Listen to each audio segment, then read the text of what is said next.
All right, welcome to episode 173 of the Narcissistic Music Disorder. Well, good morning, Scotty. How are you, buddy? Not bad, yourself?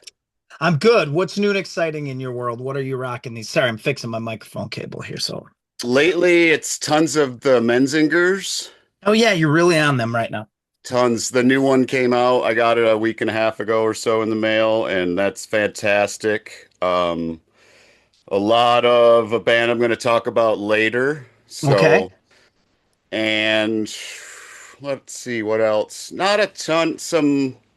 What I listened to this morning? Kenny Burrell and John Coltrane. Oh, jazzing out, jazzing out. Yeah, Okay. some soccer mommy. I what have I been rocking? I've been rocking the Lucinda Williams album. Um, The Tales new from a one? Rock and Roll Heart. Oh, No, that one the she did prior to. It's really yes, good. the one with Springsteen's Springsteen on on it. it. Yeah, Yeah, it's cool. It breaks my heart that she can't play guitar anymore. I know it. Really sad because of the stroke she had. I think it was a stroke, right? Yes, but then Yeah. there's Mark Ford on the other side of her, so Yeah. that's If you have cool. Mark Ford covering guitar parts, you're probably okay. You probably Yeah, don't need to worry a whole bunch about what you're going to bring to the table. And well, the no. other dude who plays guitar for her too, whose name escapes me right now, like he's a badass too. Yes, I don't think you just go rolling into Lucinda Williams band if you're not kind of one of those no, cats. I wouldn't Because you think know who so. played guitar for her before when I saw some live stuff of her. She had Jim Lauderdale on acoustic guitar and fucking Kenny Vaughn Kenny on Vaughan, electric yeah. guitar, and he's as bad as shit. He plays with Marty Stewart now. He's in Marty Stewart's band. So anyhow, well, tell me then, what's special about today's episode? Today we have from Illinois, we have Matthew Curry joining us. Here's his latest Welcome. record, One for the Ride. Picked it up at his show. You opened for him, right? I did. Yeah. I did. Matthew, good morning. Welcome. Thank you for having me, guys. It's good to see you again. So let's just get this out of the way right now because we're gonna have to embarrass you a little bit. Okay. Um, saw you at Tip Top Deluxe in Grand Rapids, three-piece band, hmm obviously bass guitar, drums, classic power trio. Fuck, man, what a great show! You're such a great player, great singer. Great. I mean, tone was just unreal. And I know, like, everybody's got to be that guy. Like, well, your tone was quite, like you tried to be Guitar Jones, but the wrong tone, right? Or just not the wrong tone. That's the wrong thing to say. But a tone that doesn't fit sometimes takes away from the music, or you can't Yeah. really give into it. But like two notes into that, I was like, oh, okay. I think I even said something to you, Scott, like, whoa, okay. This is Well, this is gonna be the shit real we quick. were hitting each other all night. Like, Yeah, yeah. It was cool. And I have to say, although I did not catch their names, and I feel like maybe your bass player might have been a fill-in guy. That doesn't feel right. Member of the band, maybe although those two guys are your normal band. Yeah. Tim Brickner on bass guitar. Tim's been with me for 13 years now. Okay. Uh, and Matthew Mwangi on drums. Matthew's the newest addition to the band. He started up with us like last November, and I'm He's a special super. cat. He's He a is, special man. cat. Yep. Yeah. what did he sing? He sang lead on something. An Ike Turner song called Matchbox. Yes, that's Yeah. right, man. Huh.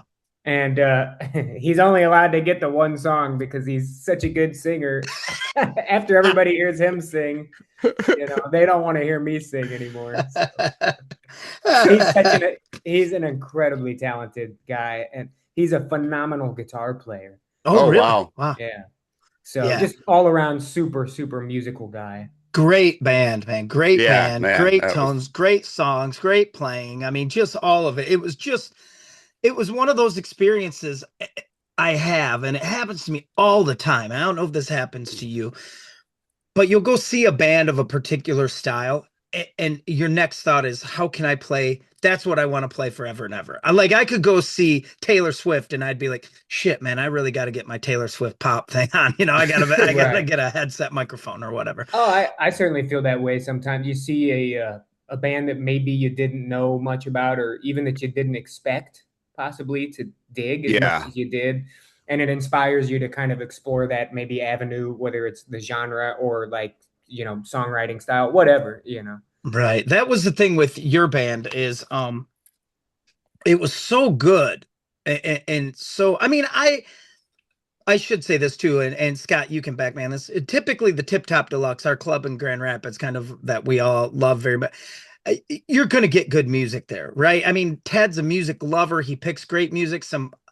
I mean, the list of great artists who've played that stage is pretty impressive. I mean, you're talking from Junior Brown to Jim Lauderdale to, I mean, you name it. They've come through the Tip Top, which is great. So you know you're going to like it. It's going to be good, but it's just to what level of good it was, and your band just was that it was the tone of the overall tone of the whole thing was just kick ass, man. So it was a great show. Thank you for that.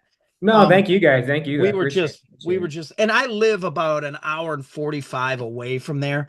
So I can never hang late because I always have shit to do the next day and an hour 45-minute ride home. Yep, understand. Which sucks.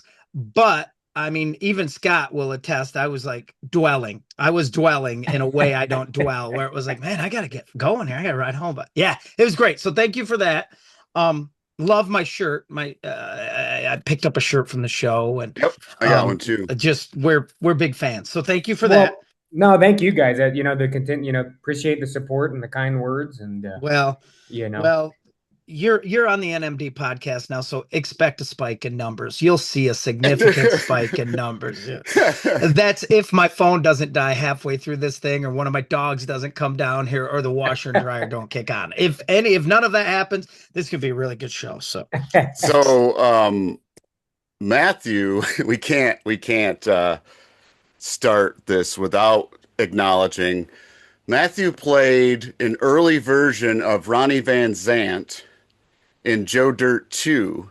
Mind blowing. That was a Scott fact. Scott pulled that fact out on us. The Wildcats. And dude, that scene is so hilarious. First of all, you're playing lefty, which Ronnie Van Zant didn't even play an instrument, that's hilarious. And then you start playing Freebird at one point. Yeah, I don't know that they were aiming to be incredibly historically accurate. That was so freaking funny. But John, if you have you seen that, John, that scene? No. Is it, you said Joe Dirt 2? Joe Dirt 2. So I don't know. I haven't seen the movie, but I've seen this scene a bunch of times. And I don't know if he goes back in time or what, but he sees Leonard Skinner before they're called the Wildcats. Okay. And he goes backstage and he's like, you guys got to change your name. So they're going around and one of the guys goes, how about Wham? And he's like, what? No, this is like 1970, whatever. So how about Wham? They're all, and like Matthew, I think it goes, how about Cher? And he goes, what? One of them says, how about Kaji Gugu? It's just freaking hilarious. Oh, that's awesome. And then Matthew starts playing Freebird, and he's like, "Oh my god!" I'm watching it. I'm watching it when we're done here for sure. Oh, it's so funny. And that that reminds me, when you told me this, Scott, about Matthew, it reminds me of my famous Marshall Crenshaw story. Yes, where Marshall Crenshaw played a private party. Like some rich people hired him to just play a solo set. Fucking Marshall Crenshaw. And he needed a tech for the night. And I got the call to do it. And I'm like, yep, I canceled the gig to do it. And I never cancel gigs. But I'm like, I'm going to cancel the gig to go tech for Marshall Crenshaw. He's a songwriting hero of mine. And he plays his private party, Matthew. And this has probably happened to you too. But like the couple who hired him knew they'd met in college and a Marshall Crenshaw song was playing, right? It was Someday, Some Way, big hit for him. They didn't know any other songs. So dude, their friends, their rich friends are requesting shit from Marshall Crenshaw like he's me. Like, hey, man, do you know, and I'm making this up, but do you know 3 a.m. by Matchbox 20? Right. It was unreal. But Crenshaw goes, well, I'll play some songs, and he's like, here's a song from a movie. Everyone should be in a movie. And he played Crying, Waiting, Hoping from Buddy Holly. Mm-hmm. And this dude comes over to me and he's like, what movie was he ever in? I'm like, dude, he was Buddy Holly in La Bamba. Wow. That's where he's from. Yeah. And the dude was like, Huh? Oh, it was that kind of night, but yeah, killer, killer. So I am gonna watch the Joe Dirt. I gotta watch the Joe Dirt thing. I can't wait. That's killer. All right, so let's get this thing started. Matthew, what pick five? What we do here is we pick a great rock album we love, a pop or power pop album, a blues R&B jazz album we like, country album, and then our NMD pick. And what NMD kind of means to us is just that music nerd pick that you're into, but not everyone's aware of. So we'll Okay. do it round robin style, and we'll have Matthew start us off with what's your rock pick? What's a rock album you love? All right. Well, so between the rock and the blues one, these were my hardest ones to choose because that's kind of the genre I've always been leaned towards. But I couldn't help. I was torn between going Hendrix or Beatles or Stones, All but right. I ended up choosing Access Bold as Love Ah, by Oh the yeah, Narcissistic Experience. my dude, favorite. dude. And it's hard to choose between the three Hendrix records because they're all great, but I think that one's my favorite. I, It's my yeah, favorite I would also. agree with that probably too. And I'm trying to think of as a kid what my exposure was. I know there was a Hendrix album in my house. I knew that as a kid, and I don't think it belonged to my dad. But what is it about the Jimi Hendrix Experience that, to you, Matthew, speaks to you musically? What is it about that band? Is it? It's Uh, not just him, right? I mean, it's Noel, it's Mitch Mitchell, it's You that can hear. collective. Can you hear Jimmy? To well, quote White Men Can't Jump. it's for me, yeah, it's a collective of all three of them because obviously there's some like live records, Band of Gypsies and stuff where it wasn't Yeah, uh, Billy Noel, Cobham might have been Mitch. on drums. Yeah, Um, Oh but God. it's the songwriting, the obvious like just world changing guitar style right. that was, and but I've truly also like Jimmy doesn't. I don't know that he got a lot of credit for the I mean, he was a badass songwriter. I mean, Little Wing and Six No, Whistle he does. and Dude, Angel, and yeah, yeah, I don't just think he does. beautiful, beautiful songs. Yeah, I Yeah, don't think he gets credit as a songwriter at all, to be honest with you. I yeah, don't. I mean, and those are, like you said, they're really great songs. And lyrically, Little Wing's the great is lyrically is like you said, it's just a beautiful piece of music, you know? yeah. Oh man. Yeah. Yeah. Plus his play. I mean, it's all of us. It happens, I think, if you play guitar and you go to, your local guitar center and you maybe know the opening of, Wind Cries Mary or something, and you're checking Right, out Strats. That's what you're right, doing, right? You're gonna, no matter how proud you are and you're the man, and you're still gonna click that selector switch up into one of those in between spots and play some sort of Hendrix thing to make sure that Strat is worthy of Stratty. your time. Stratty enough, right, right, right. Which, I mean, I think that says a lot right there. Is when you're a musician that people use as a measuring stick for how an instrument should sound. That Right. blows my mind. Yeah. Like, I mean, it's funny, what do they say about like that first Zeppelin album? It was Jimmy Page's Telecaster sold 1 million Les Pauls. Yeah, That yeah, that's exactly what had happened. We all saw Jimmy Page with his low slung Les Paul, and we thought all those kick-ass Led Zeppelin first album tones came from that, and it was that, right. his weird ass psychedelic telly that he played Yeah, through yeah. like a fucking Supro practice amp, little thing. Right, right. But it is pretty iconic. Nobody ever, and no offense, because Matthew, I should tell you, I am a huge fan of like 80s poofy hair metal. I love that shit. But nobody ever grabs a guitar and goes, man, I hope I got to play some CC DeVille licks from Poison on this to make sure it's right where I want it to be. God love him and I love him. But yeah, that's pretty iconic. Great opener. What about you, Scott? What's your first rock pick? It is the Texas Headhunters. So they are Johnny Moeller, Jesse Dayton, and Ian Moore all on guitar. And Who does then Jay Moeller, I think, is Johnny's brother, plays drums. Not sure about the bass player, but it's, I mean, it's Texas blues, so it's ZZ Top and all that mixed together. I've been on a Stevie ZZ Ray. Top thing. It's I've been on a bad ZZ Top thing lately. Jesse Real bad. Dayton. Jesse Dayton is all over the place. He's great. He did I that album you talked about with Samantha Fish, right? Yes, yep, that's a great record. He does country stuff. He's great. Ian Moore is more straight ahead blues rock, but Somebody just just said, monsters. Three monster guitar players on one record. It's phenomenal. It just came out like a year ago or so. and some famous musician just said, and I forget who it was. It was a huge guitar player, and forgive me, it's not Slash, but someone like that. They were on the road, and Ian Moore was playing somewhere, and this dude commented like on social media, had a picture with him, and is like, "I don't care what you're doing on your off night, you don't miss a chance to hear Ian Moore play Yeah, guitar." And it was Oh, so cool. some renowned guitar player. he Cool, yeah. does. Ian Moore does an amazing cover of Champagne and Reefer. I love Very that song, cool. by the way. I love that song. I love the Oh, Black it's Crows when they cover it. It's such a good song. I the listen to it at Muddy. the house. Yep. Yeah, it's great. My rock pick is and this dude, I mean, I could pick any of his albums, of course. And this is it wasn't my favorite years ago. I don't know how it hooked me so deep later in life, but it's Tom Petty and the Heartbreakers, Long After Dark. Oh yeah, And my Long favorite. After Dark is the record that had like You Got Lucky on it. Yep. I like a song called Straight Into Darkness. It's one of my favorite Petty tunes. Century City. Is that on there? Nope, that's on No. Damn the Torpedoes. Oh yep, yep. The cool thing about Long After Dark, I think, is it was, it wasn't it was just coming at the cusp of MTV.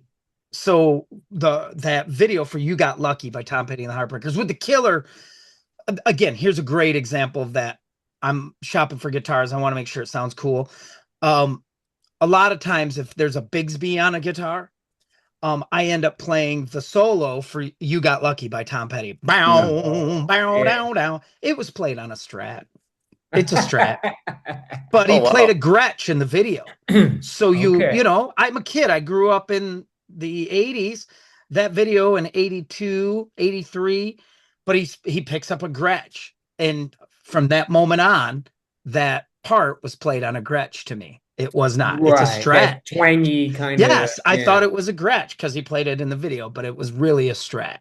But again, really iconic. And Tom Petty. I mean, Tom Petty and the Heartbreakers, dude, never has a two guitar band. I don't know how they did it. I mean, I do know how they do it. Tom Petty's straight up the middle. He's chordy. Mike is in versions and playing these cool lines. And I'm old. I've been listening to music forever. I'm old as shit. And I still will listen. I'll probably listen to Long After Dark within the week. Again, I'll listen to that album again. It's that good. So, and spanning, if you're talking genre, it's a rock album for sure. But, Mojo is a blues album. Tom could do that. They were old enough and had enough musical depth where they could probably do anything they wanted, which is really arguably one of the, if not the greatest American rock and roll band. I don't know. That's up for debate. That's obviously subjective, but it's like it'd be up there, wouldn't it? We've had this talk many times. Maybe Matthew will have to be a part of a show where we talk about the greatest American rock band. Rock and roll is so at weird. another time. It's because so then you got early Aerosmith and the Doors. Music is so weird though. The Beach Boys. God, CCR, dude. CCR. Yeah. And that's the thing too, is like ZZ Top. I mean, rock and roll is so it's so weird how this England United States thing happens, where you've got these English kids who are into American blues so much, so deep. I mean, that's how the Stones start, right? Like I think Keith saw Mick with maybe a Chuck Berry record under his arm or something and opened this conversation. But yet then it comes back to us and we get our wave of American rock and roll bands. And it's just the weirdest thing because, blues rock bands, I'm trying to think like even pre-Aerosmith who we had who were, I mean, prior to, because the Doors were more psychedelic, right? Mm-hmm. And obviously the Allmans were steeped more in blues and especially Delta type blues and stuff like that. And it's just, I'm trying to think of when American quote unquote rock and roll was born? Like, who was that prototypical? Because you had Stones, you had Zeppelin, you had Beatles. That's all overseas. Who was our first big rock and roll band? Could Besides it have Elvis. I'm been? not going to say Elvis because that's a little, Could it have been CCR? I you, mean, their you, early hits were what, 68, well, 69? and the Yeah. headlining act at Woodstock was Yeah. CCR. They were the headliners. So that by So, then they're that big. Yeah, that'd right. be a good argument. That'd be But yeah, but then Tom Petty comes along and his, obviously with right. CCR, You'd the have to band have split like up. a we'd have to have like a March Madness type bracket. Yeah, right. Well, Right. because the other thing we're not talking about really, I mean, because this is what someone with NMD would do. You'd get so pompous about it. You'd go, well, we're forgetting Little Richard and Chuck Berry and Yeah. Right. Ike Turner and Rocket 88. We're forgetting all that, right? But that's again, that's still coming from rhythm. They still call that rhythm and blues. Ike Turner's an R&B artist, Yeah. Right. And I guess because if we're talking about collective bands, right, yeah, uh, right, like more of a band effort, even though CCR was John was writing all the tunes and Tom Petty, Tom was writing probably 98% of the stuff, but but you needed I mean, the other thing, since my son's a drummer, um, you know, listening to like Doug Clifford play drums. mhm. I mean, that's genius. It's Yeah. genius. It's not in the way at all. I mean, you listen to those songs, the drums aren't doing anything, but they're doing everything. They Yeah. let the songs be the songs. All right, boy, we got in the weeds on that. This is what happens, Matthew. I hope you blocked Right off. down into the rabbit hole. Exactly. I hope you blocked off 3 hours to talk about this shit. All right, moving on. The next category for us is our pop or power pop. This can be anything with that poppy leaning. What do you got, Matthew? All right, so I hope I would consider this a power pop record, but I don't know if everyone would.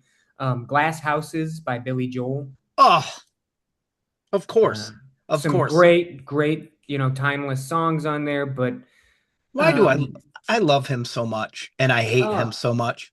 Yeah, exactly. And it's like this modern era where we know too much about musicians. I didn't know Billy Joel was a dick until way later on, right? He was the dude. Every interview I saw, he was great, and then I watched his drummer Liberty DeVito kind of break down what he was like. Mm. Right. Well, and I suppose, someone they always say there's three sides to every story, yours, mine, and the truth. So Right. who knows, Yeah. Well, and the but other thing is he's Billy Joel. I don't give a shit if you have a 14-piece band. You're still Billy Joel. It's still your name on the marquee. It's still your songs. And if you play, one of your hits and the bass player's clamming all over it, no one goes, "Oh, the bass player fucked up that Billy Joel gig." They go, "I went and saw Billy Joel and he sucked." yeah, Yeah. that's You true. know? And That's that's true. that's the pressure. But yes, Right. Billy Joel's definitely, I mean, huge, huge, and Yeah. had eras of hugeness. Several Right, and eras. different genre, exploration kind of stuff in there. I hear stuff that obviously is reminiscent of Elton, but I hear a lot of tunes that of his that remind me of McCartney. Right, right. And God, but what a he, cool man, I band. mean, he was a trailblazer for songwriting and stuff. Ah, But that Yeah. record is really cool. There's some, just real great poppy, catchy stuff on there, and just I've been loving that record lately. yeah. He's great, man. I do. I love Billy Joel. I always have. And I have, Matthew, have you ever seen a film called Hired Gun? Yeah, yeah. So Liberty DeVito, right? Billy Joel's drummer's in that movie. And when you think about him, you start listening to Billy Joel songs and listen to the drum parts. Right. That's pretty special too. That's Oh, a there's some special great player. parts in there. Yeah. We actually we're buddies with Tommy Burns, who's been Billy's guitar player for, I think, since maybe the '90s. Oh wow. And so we've gotten to see Billy a couple times. He's fantastic live. Yeah. He's really great. Nice. Iconic dude for sure. All right, Scott, what do you got? The Refreshments, Fizzy, Fuzzy, Big and Buzzy. That's a big record. That's a big record for old Scott. He's a huge fan. He's a huge fan. I love the two singles, and I have the album, but I I wasn't as hooked as, not that I didn't love it. I just, you know, It's I an love all-timer. it, dude. You and our friends Bruce and Wendy. There's a lot of like Roger Clyne fans who are, you know, very, very dedicated fans. People who are driving like to Mexico to see him play, or flying to Mexico and going Yeah. on these weekends where he'll have a weekend. January Jam and yep, and then Circus Mexicus and That's yeah, the ticket. I've seen him over 20 times. I've seen the Wow. refreshments once. Wow. Um, sneak peek if you're listening to this episode, Brian Blush, the guitar player from the refreshments, coming to the NMD podcast in October. That'll be fun. That'll be fun to know what it was like to have that MTV hit, right? Yeah, The big MTV. Do you remember that song, Matthew? They had a song, it was called called, Banditos. Yep. yeah, it was all, the chorus was, so take your ID card to the border guard. Your alias says you're Captain Jean-Luc Picard.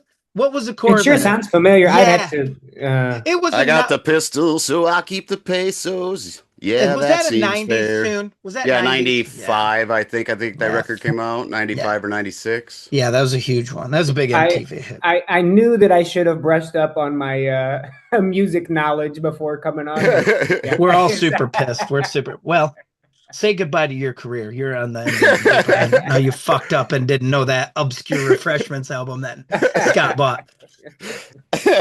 You're in a lot of trouble. You're losing fans as we sit here, I'm sure. No. And so you want more obscurity. Here's some obscurity for you. My power pop pick was a guy named Chris Bell, and his album is called I Am the Cosmos. And he's most famous as the second songwriter in a band called Big Star. And Correct. the Yes. singer for Big Star, well, the other singer, the two of these guys harmonized, was Alex Chilton from the Box Tops. If you remember the song, The Letter, give me a ticket for an airplane. Mhm. Box Tops, Alex Chilton was 14 when that was a hit song. 17. 17, Wow. okay. He's pretty damn 17. young. Yep. But yeah, I'm the Cosmos is what taught me that. I love Big Star. And Big Star, Matthews, the band, if you remember that 70s show on TV, Of course. the opening song, In the In the Streets, street. Yep. was Cheap Trick covering a Big Star song. Hanging out down the Okay. street, right? And Chris Bell, this is all stuff from Muscle Shoals. So Oh, okay. so these guys were all recording at I'm sorry, not it was at Ardent. They were all at Ardent Studios. Okay. And all those great with Jim Dickinson, who I'm sure is a name you recognize, Luther Dickinson's father, who's a record Course. producer, and Jim Dickinson was kind of in that scene too. Okay. And but it's as poppy. If you're a Beatle guy, like if you Mhm. like the Beatles, they're my number one band. You need to check out Big Star. If you've ever liked Cheap Trick, if you like Fountains of Wayne, all those bands, those power pop bands, without Big Star, they don't exist. And Okay. Big Star was about 73. I want to So say there's definitely been some Big Star being blasted through the van speakers at, yep, 1 in the morning after a gig, and yeah, perk my ears up and go, who is this? Because yeah, they're cool. Tim, our bass player, he's a huge power pop. Oh That's yeah, that's his wheelhouse. He loves that stuff. So yeah, cool. All right, so now we're moving on to blues, R&B, jazz. What do you got, Matthew? all right, this was another one that was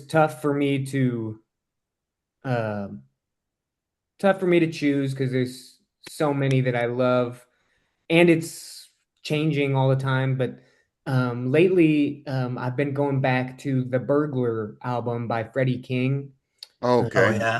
yeah, And it's got Clapton. No, yeah, I think Clapton guests on it. wow. The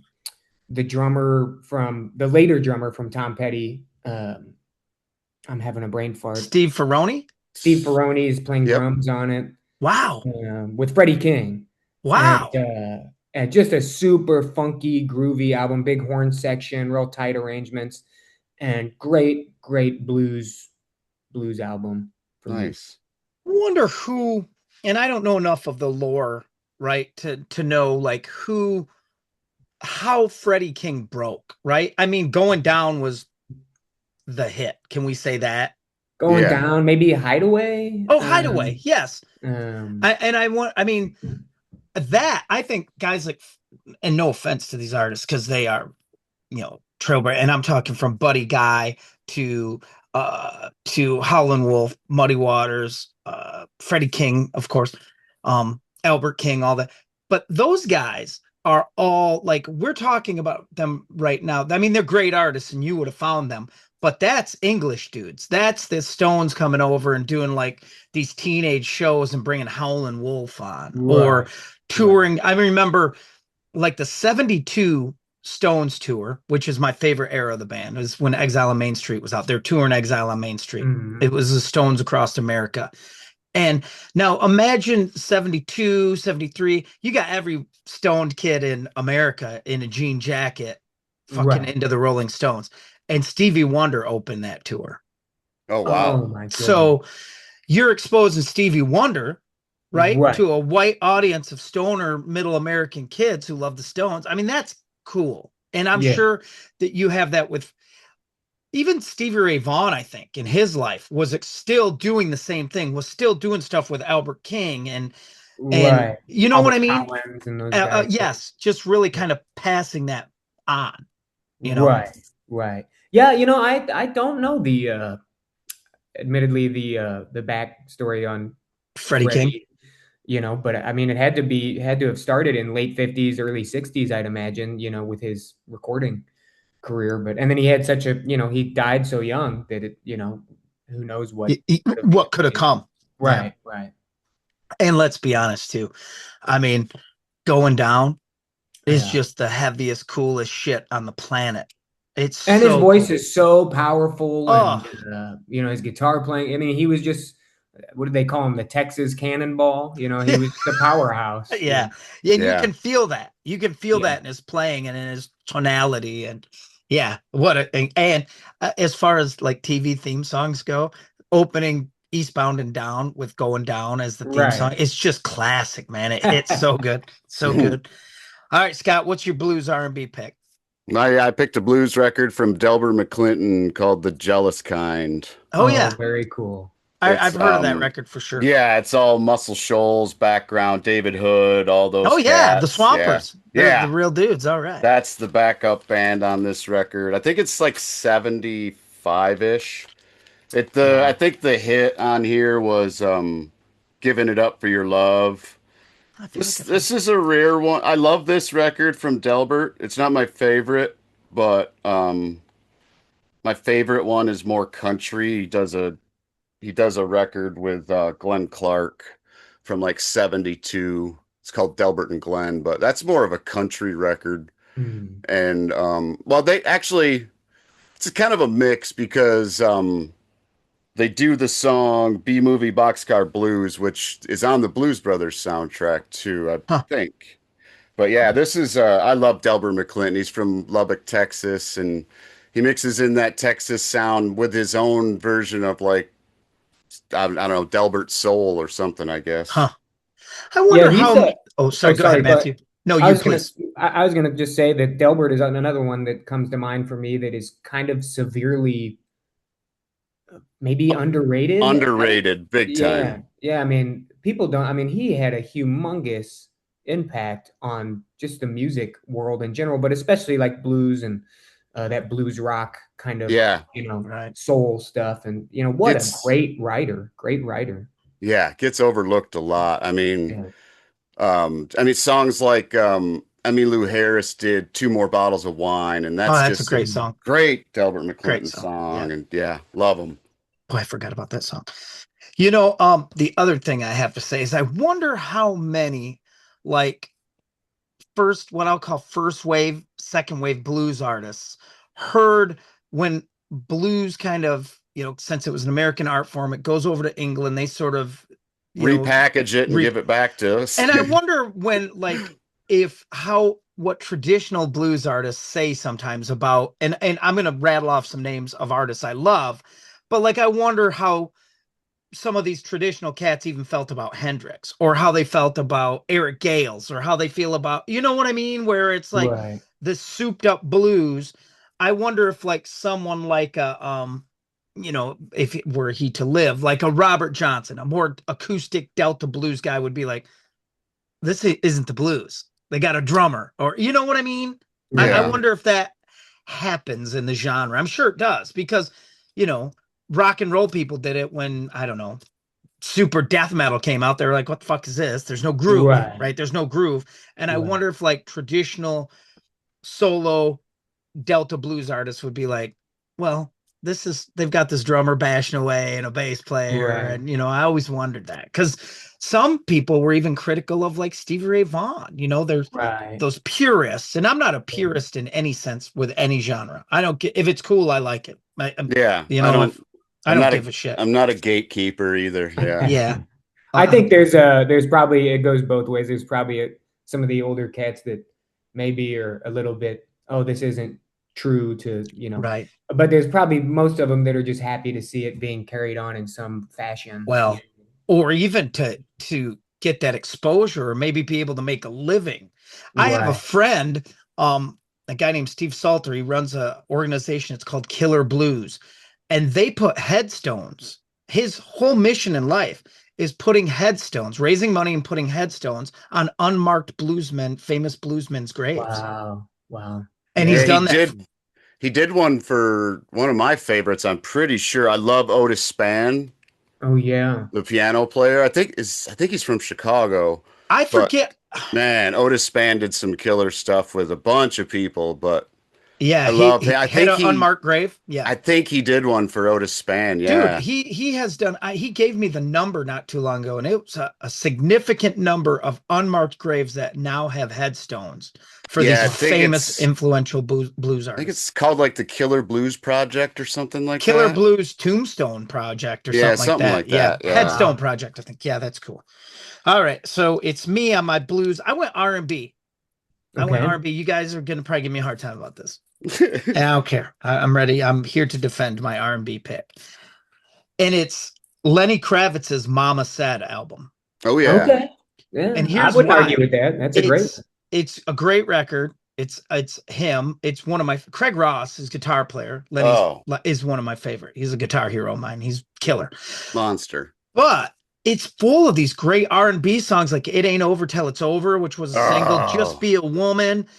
Plus it's got horns and it's funky, and Lenny Kravitz is always a vintage tone guy. We know that, right? right. I Yeah. mean, it took him forever to start recording on Pro Tools. He did Let Love Rule by him. A lot of those things he's playing everything by himself.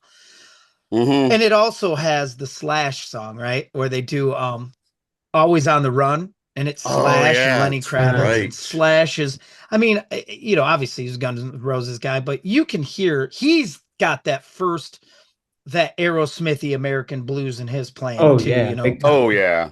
that and that Mama Said album is so good, and Kravitz is so good. I saw him in concert, Craig Ross on guitar, killer, and everything is, you know, I remember at that show, this was 93.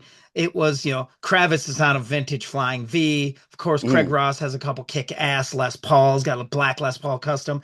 And it's back then it wasn't as popular because they weren't reissued yet. Is like there were orange amps up there. You didn't see a ton of Mm. those in the Mm. States. I didn't, not a lot of guys were using oranges in 93.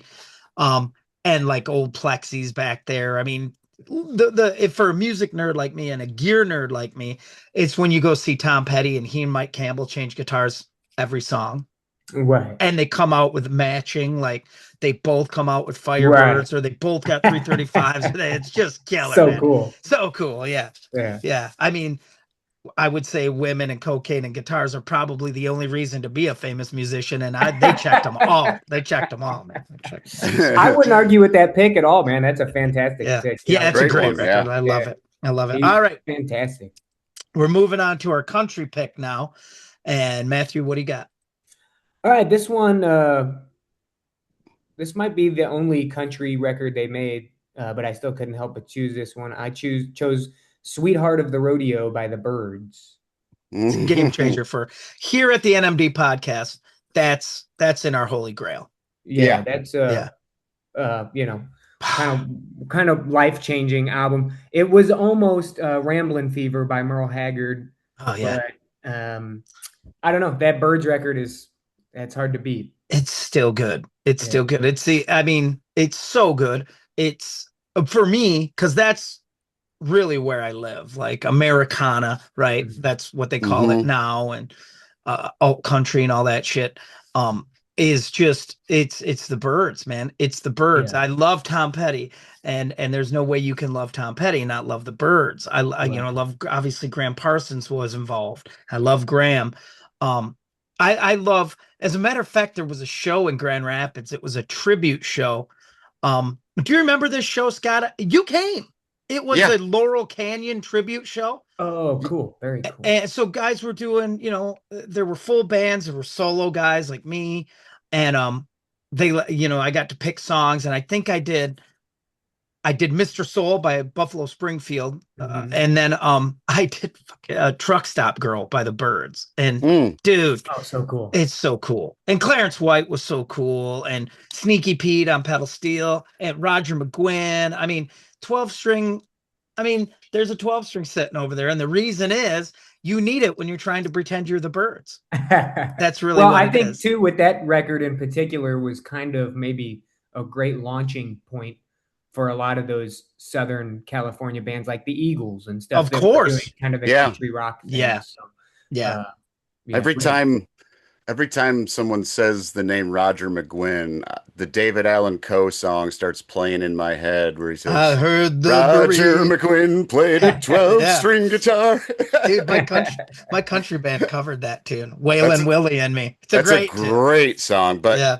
at the beginning he lies. He is not from Dallas, Texas. He's from Ohio. He So says that in the middle of the song. does he? Like Okay. he leads into a like a, first of I'm all, David like, Allan Coe. I'm from Dallas, Texas. right. He No, has you're that not. line.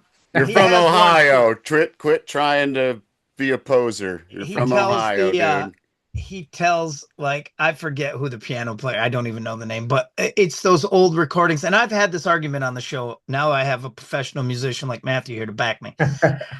I think that country music started to get worse when the people performing it and recording it quit talking during it and saying what was going to happen next. Oh, Like couldn't agree back in the more. 50s and 60s, country, you'd always hear, like, you know, they'd call out to the dude who's going to take a solo because they're probably live in the studio.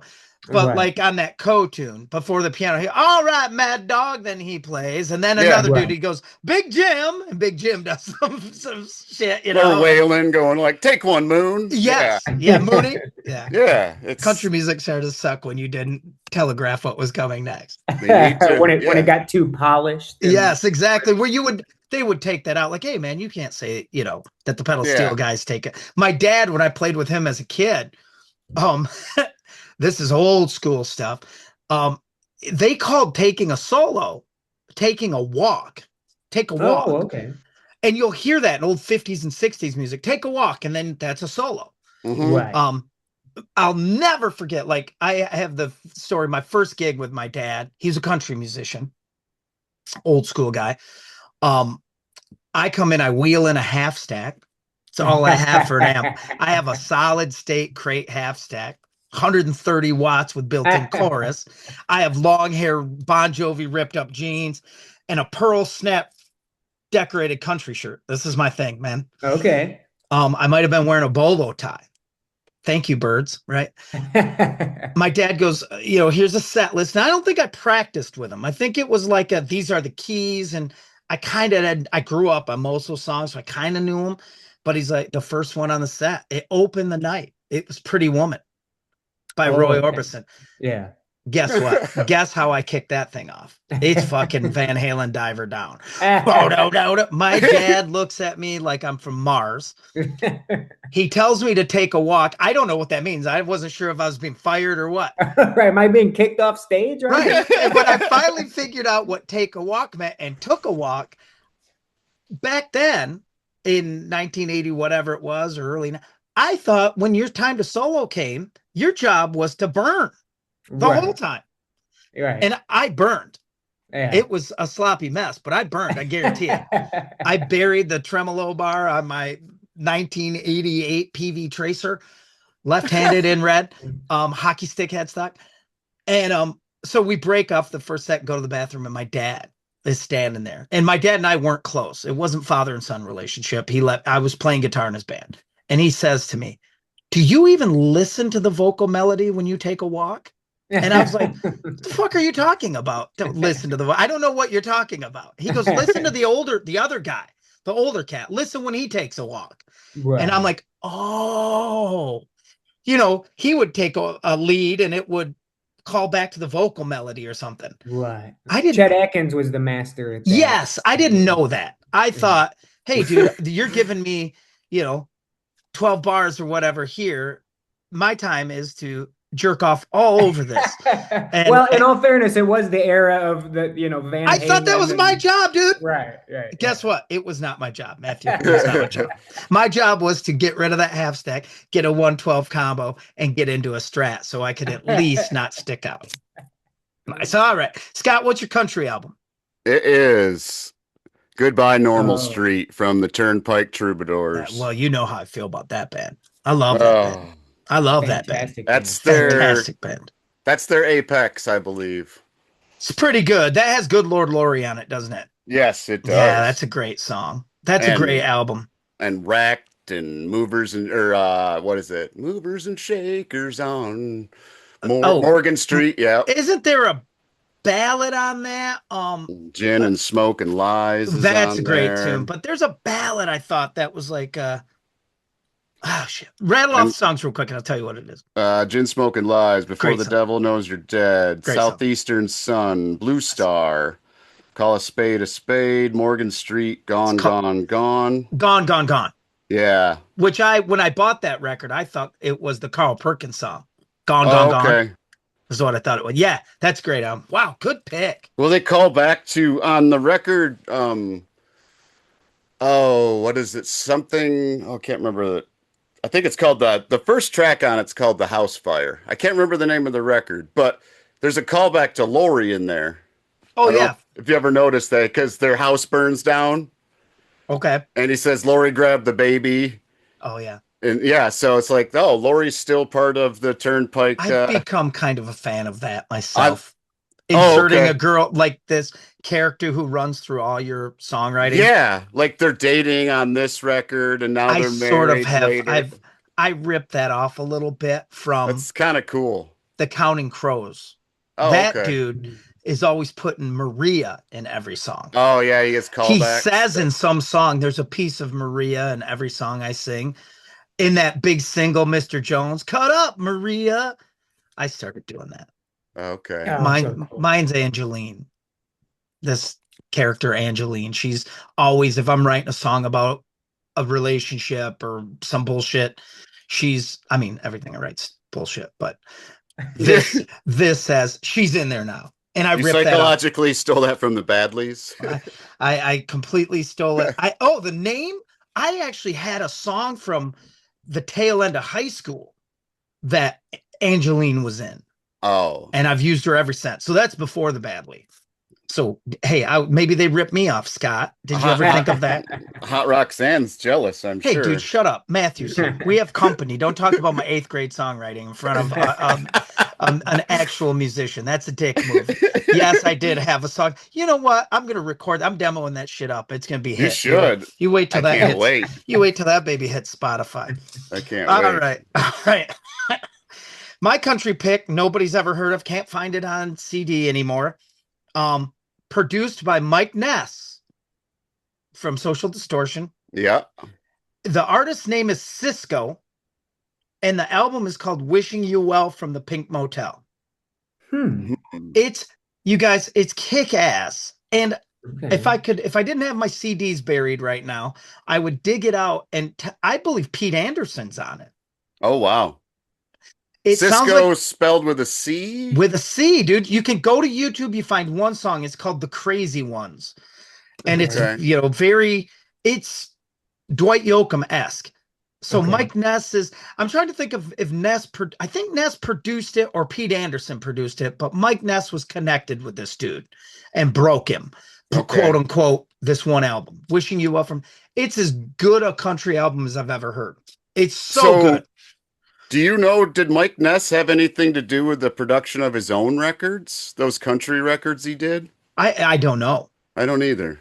I don't know, but I love those Mike Ness, that Under the Influences one, Yeah, and then Cheating at Solitaire. Cheating at Solitaire. Yeah. He has a cover of Big Iron.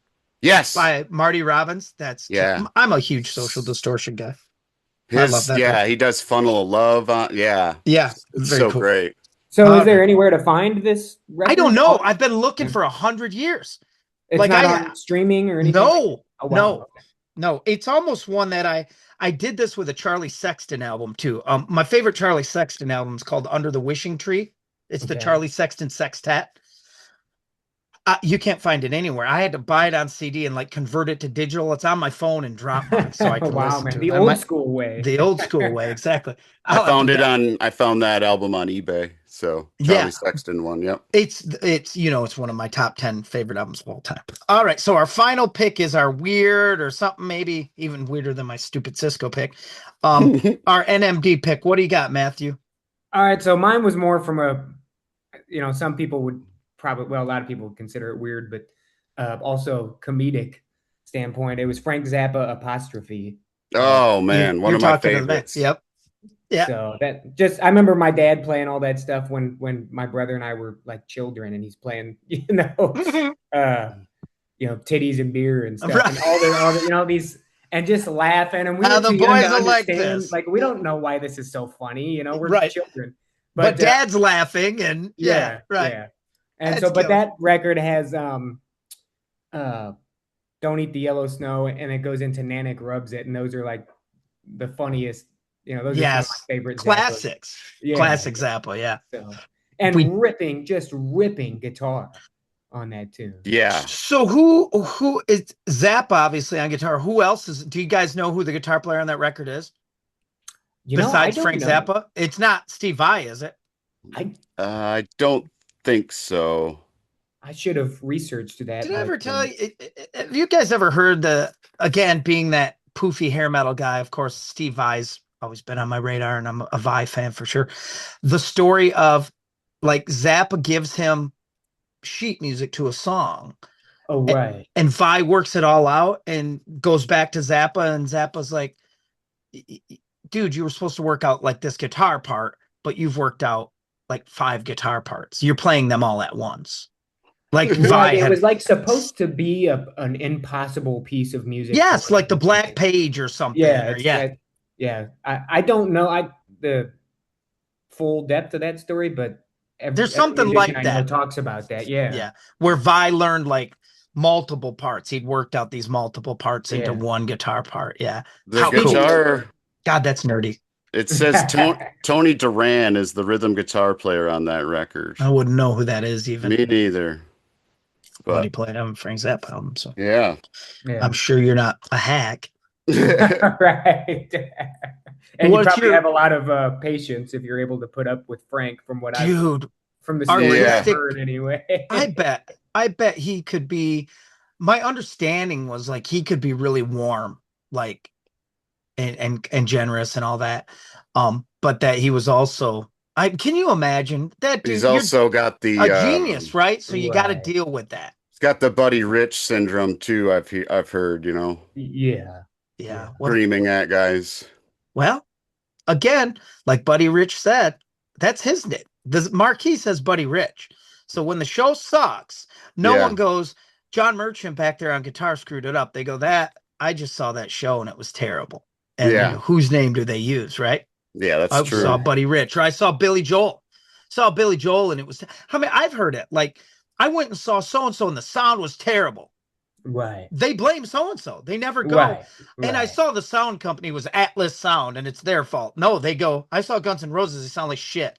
Right. And it's Guns N' Roses' fault. Right. Or it just happened to me. I played, God, where was I playing? Built-in PA gig. Guy comes up, can't hear the vocals. Can't hear the vocals. Or the deck. I don't remember. No, I think it was actually at the Chicken Shack. Oh, And I okay. was doing where I'm going after this to do my house gig. And a guy goes, I can't hear your vocals. I said, well, I'll try to turn them up, dude, but it's not my stuff. There's a Right. preset in the board for me. So I go over and try to turn it up. And let's say that works out and he's okay. But people don't understand. Like, turn Yeah. up the vocals. That's not, dude, I can't even hear what you're hearing.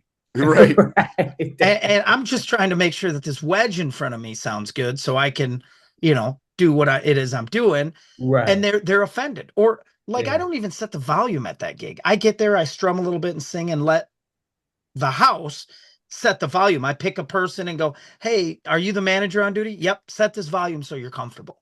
Right. Right. Right? Because I don't want to hear about it. I'm Yeah. 54 and I don't want to hear about it. I get real shitty about it. All right. All right. So where are we at, Scott? Your NMD pick? Sure. Oh boy. This dude is invented the term. Mine Super is a heaven. band called Super Heaven, their album Jar from 2013. Okay. I got It nothing. is, it's a, if you like 90s grungy style stuff like Hum, Smashing Pumpkins, like that wall of guitar sound. Big, Um, what was there's it? The a Big Muff going the full time? Right. there's a like oh, what's the name of the band from Seattle? I mean, if you like Pearl Jam, you'll probably like them. Mhm. There's a British band called Basement that I dig. That Huh. if you like them, you'll like. Super Heaven was formerly called a Daylight, but some other band had that name, so they Huh. changed their name. But they have another record after this that's also great, and then they just came out with a new one in 2025, which I haven't heard yet, but if you like that 90s sound and that wall of guitar grungy sound, these guys are kick-ass. Cool. Pretty cool. Cool. I'll tell you, man. It's that Billy Corgan Big Muff, dude. It's just everywhere, man. Mm-hmm. All right. Which here's a good music gear nerd side story. My buddy Ron Kubicek played in a band with me for a million years. Rest in peace, Ronnie. Had a Big Muff, original Big Muff, Oh original wow. Big Muff. But you know what we did back in the day? Like, this thing sounds like shit. Like, it sounded terrible. Right. He put tape over the top of it, like duct tape to hide this big shit. The box was huge. Right. And we were like, well, this doesn't sound kick ass like my Boss Metal Zone pedal. This thing's Right. terrible. All right. So I'm closing out the NMD pick. This band is bordering on not NMD. And NMD is, pretty obscure. Not everybody knows, they're not a household name. But this band is starting over the years, has certainly found they've always had a very dedicated audience. This album was a big one for me. It's called Out of the Silent Planet by the band King's X. King's X. I King's mean, X, man. Yeah. they that's everything for a guy like me who in the 80s, I loved hard rock music and the poofy hair metal and all that. But I love the Beatles. The Beatles are my all-time favorite band. So if you could give me cool, heavy guitars, with tons of melody and parts, I'm always listening for parts. I don't want, they're just a trio, Right. you know. Beatle harmony in there. Oh Tight. yes, Beatle harmony, great guitar parts, great guitar tone. Ty Tabor, their guitar player, is one of Yep. those guys where people are always looking for that tone, trying to figure out what it was or what he used, It was a lab series, just like BB King. It was, Oh, and wow. dude, the music store I worked in the 80s and 90s, lab series amps would come and go all the time on consignment because guys didn't, they weren't coveted. So I'll never forget having this lab series combo in the store forever, and then finding the right dude that I went, well, that's what, I don't know if you'd like that amp or not. It's what BB King would use, and of course the Right. dude, well, $700, that's a buy, and I couldn't sell it, for $400, but yeah, Out of the Silent Planet by Ty Tabor and King's X. Doug Pinnick, their bass player, lefty Matthew, he's one of the Yeah. brethren. But it's 3-part harmony, so everyone can sing. It's cool, complex rhythms. I'm not a Rush guy. Like my son's a Rush Right. guy or Dream Theater, and I love all that. I'm not a prog guy because I'm too simple. I grew up on simple rock and roll. Mhm. King's X had that way of kind of like Rush has with the big hit songs, where they tuck that complexity in these compositions where it fools me. I don't know how complex it is. Right. Like I don't King's X also maybe had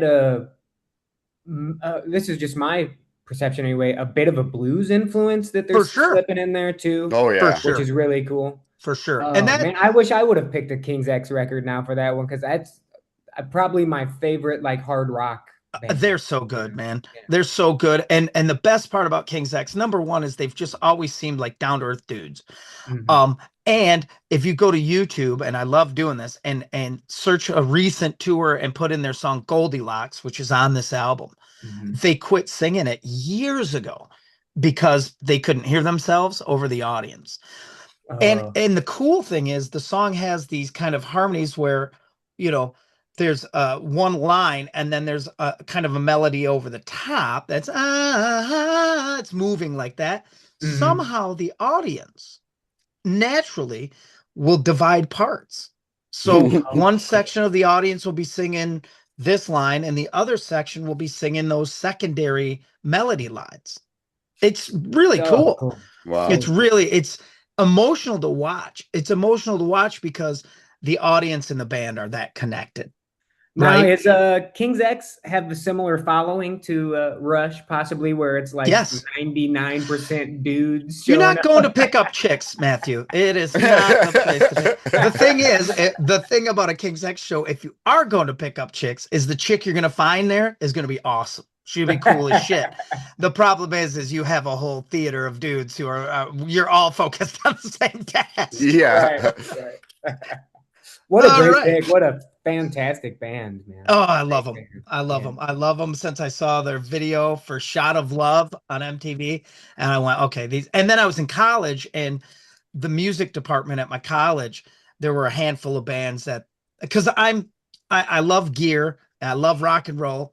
I am a music nerd, but I'm so simple. I'm like glue sniffing rock and roll. I like that. I like Exile on Main Street and bluesy rock. Right. The dudes in my college were all about, hey, did you hear the song? It changes time signature 6 times in the song and it goes to, Right. and I'd be like, dude, I don't even understand what's happening. Right. And they were really into the King's X, which I could like because they were melodic and they had that Beatle harmony and they had and the other big one at that time was Dream Theater. They all loved Dream Right. Theater. Pull Me Under had come out and it was a big deal. Um, so yeah, that was King's X, my NMD pick. And we are now at the end of pick 5. Uh you, Matthew, thank you so much, man. I know Oh, you're John, busy. I Scott, know thank you're you. traveling all the time. You're out there. I will say something I said behind your back, just so you know. It was on another show, and it was after we'd seen Matthew. I said how inspirational it was to see an artist like you. It was so Oh man, thank you. inspirational. Did we not, Scott? We had this Yeah. conversation. And then the other part of me was like, and no offense, and correct me if I'm wrong, you're not at the cocaine and mansion level yet, right? No, no. And that was disturbing too, because you're so good, you're cocaine and mansion level good, and yet you're just out there, you're working all the time, you're working, and it's like, if it's exciting that that's out there, and it's also like, well, then what's the point of, the world doesn't need more music if it hasn't even discovered that yet. It's It's a that. strange world. I mean, we were just talking about King's X, and it's like, why are they? That Right. band should have been bigger than Metallica, in my opinion. Agreed. Absolutely. Agreed. And Yeah. and you just never know why things work out, or when they work out, or if you know. Well, I appreciate the kind words, man. We had a wonderful time sharing the stage with you guys, and it was an honor to do that. And I appreciate you guys having Well, me on today too, man. big fans, man. So you got Yeah. anything you need to plug before we let you go? No, nothing much. You know, the new record's been out since February this year, and folks can go to MatthewCurry.com and check that out and all the tour dates and stuff. We're getting ready to head back over to Europe and Cool. that closing out the year over there. And you know, I'm sure there'll be more news coming in 2027. We will keep Nice. our eyes peeled and hopefully we'll cross paths again soon, Matthew. A Absolutely. pleasure. A I pleasure. look forward to that. Yeah. All right, Scott, you got some closing words for us? You see, I've been around a lot of long-haired freaks in my day, but those boys in Mother Love Bone, they know what's right for you. They're like malto meal for you. They're good for you. They're like soup. They're like nothing bad. I'll tell you that much. All right, thanks everybody. See you, Matthew. See you, everybody. Thank you guys.